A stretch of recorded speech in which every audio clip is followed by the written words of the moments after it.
ആഗോള ഓട്ടോമൊബൈൽ വിപണി പതിറ്റാണ്ടുകളായി അടക്കി ഭരിച്ചിരുന്ന അമേരിക്കൻ, യൂറോപ്യൻ, ജാപ്പനീസ് വാഹന നിർമ്മാതാക്കൾ ഇന്ന് ചരിത്രത്തിലെ ഏറ്റവും വലിയ പ്രതിസന്ധിയിലൂടെയാണ് കടന്നുപോകുന്നത്.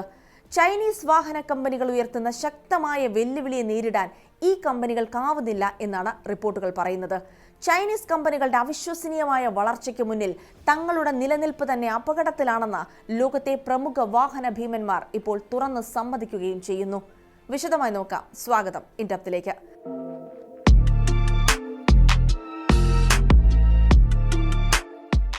ലോകത്തിലെ ഏറ്റവും വലിയ ഓട്ടോ ഷോ ആയ ബീജിംഗിലെ ഓട്ടോ ചൈന 2026 BBC നടത്തിയ അന്വേഷണത്തിൽ ഞെട്ടിക്കുന്ന വിവരങ്ങളാണ് പുറത്തു വന്നിരിക്കുന്നത്. ബീജിംഗ്, ഹെഫൈ തുടങ്ങിയ ചൈനീസ് നഗരങ്ങളിലെ അത്യാധുനിക ഫാക്ടറികൾ സന്ദർശിച്ചപ്പോൾ കണ്ടെത്തിയത് അവിടുത്തെ നിർമ്മാണ വേഗതയും സോഫ്റ്റ്വെയർ സാങ്കേതിക വിദ്യയും പരമ്പരാഗത കമ്പനികളെക്കാൾ എത്രയോ മുകളിലാണെന്നാണ്. ഒരു കാലത്ത് ചൈനീസ് വിപണിയിൽ രാജാക്കന്മാരായിരുന്ന വിദേശ ബ്രാൻഡുകൾക്ക് ഇപ്പോൾ ചൈനീസ് കമ്പനികളുടെ ഈ വേഗതയ്ക്കൊപ്പം ഓടിയെത്താൻ പോലും സാധിക്കുന്നില്ല. ചൈനീസ് കമ്പനികളുടെ ഈ മുന്നേറ്റം പാശ്ചാത്യ രാജ്യങ്ങളിലെ പ്രമുഖ സിഇഒമാരെ പോലും ഭയപ്പെടുത്തുന്നുണ്ട്.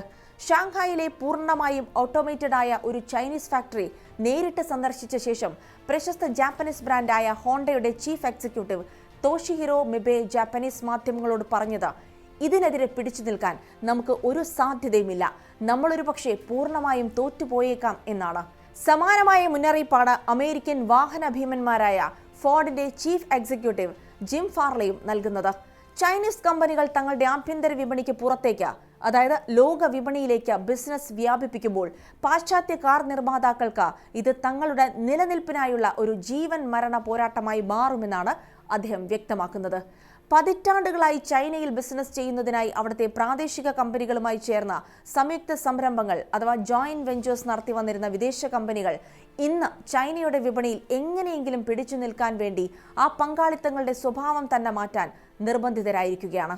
ഷാങ്ഹായ് ആസ്ഥാനമായി പ്രവർത്തിക്കുന്ന പ്രമുഖ ഓട്ടോമോട്ടീവ് അനലിസ്റ്റായ ബിൽ റൂസോ ഈ ആഗോള പ്രതിസന്ധിയെ വളരെ കൃത്യമായി വിലയിരുത്തുന്നുണ്ട്. വികസിത രാജ്യങ്ങൾ ചെയ്യുന്ന ഏറ്റവും വലിയ തെറ്റ് ഈ മാറ്റം കേവലം ഇന്ധന കാറുകളിൽ നിന്ന് ഇലക്ട്രിക് കാറുകളിലേക്കുള്ള ഒരു മാറ്റം മാത്രമാണെന്ന് വിശ്വസിക്കുന്നതാണ്. യഥാർത്ഥത്തിൽ ഇത് കേവലം കാറുകളുടെ മാറ്റമല്ല, മറിച്ച് വരും തലമുറയിലെ മൊബിലിറ്റി ടെക്നോളജി അഥവാ യാത്രാ സാങ്കേതിക വിദ്യയും അതിന്റെ സപ്ലൈ ചെയിനെയും ആര് നിയന്ത്രിക്കും എന്നതിനെക്കുറിച്ചുള്ള പോരാട്ടമാണ്. ബാറ്ററി സാങ്കേതിക വിദ്യ, ആർട്ടിഫിഷ്യൽ ഇന്റലിജൻസ്, അത്യാധുനിക സോഫ്റ്റ്വെയറുകൾ എന്നിവയിലെല്ലാം ചൈനീസ് കമ്പനികൾ വളരെ മുന്നിലാണ്. ചൈനീസ് ഗവൺമെന്റ് ദീർഘകാലമായി ഈ മേഖലയ്ക്ക് നൽകി പോരുന്ന ശക്തമായ പിന്തുണയാണ് ഇന്ന് ചൈനയ്ക്ക് ലോകത്തിനു മേൽ ഈ സാങ്കേതിക മേധാവിത്വം നേടിക്കൊടുത്തത്.